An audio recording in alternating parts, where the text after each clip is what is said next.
my favourite, simplifying fractions. 10 out of 20. Well, we can just halve the top, halve the bottom. Then we get 5 out of 10. What goes into 5, what goes into 10? Well, 5 does. Goes in once, goes in twice, so it becomes a half. Or if you've got zeros on the end here, you can simply just cross them out. So then you've got 1 over 2. 4 out of 12. If you want to simplify this fraction, you can simply halve the top and halve the bottom. So then you've got 2 out of 6. Then you can do it again. And you say, well, 1 over 3. Or you can think about what number goes into 4, what number goes into 12. Well, it's 4. 4 goes in itself once. 4 goes into 12 3 times. So you can go straight to 1 over 3. Both ways will get you to a third. We've got 8 over 18.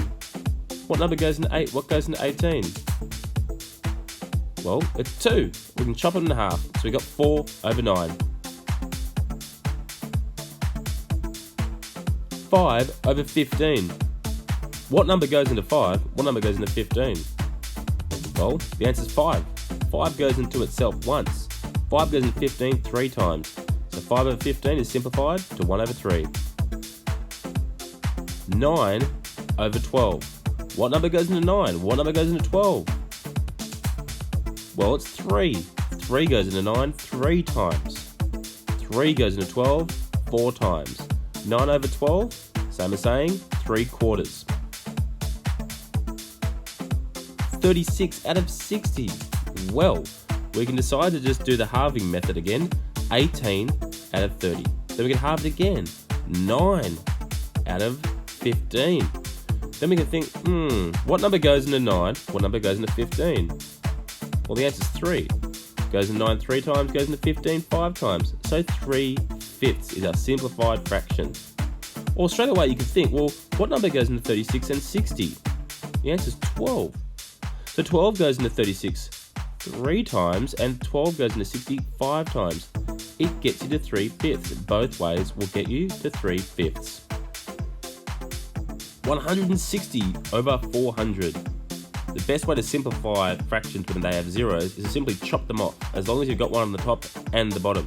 So that here we can see it's gone down to 16 over 40, which makes it a bit easier. I can then choose the halving method and go it again. 8 over 20. Well, let's do it again. That's going to become 4 over 10. And you probably recognise we can probably do it one more time. So 4 over 10 becomes 2 out of 5, or 2/5. Or you can consider, well, what goes into 16, what goes into 40? I think about my times tables, should realise here that 8 will go into both of them. So 8 will go into 16 2 times. 8 will then go into 40 5 times. So straight away we can get to 2/5. 2 over 5. Both ways will get you to 2/5. The halving method, or thinking of a number that will go into both the numerator and the denominator. Nice, well done. That was so much fun.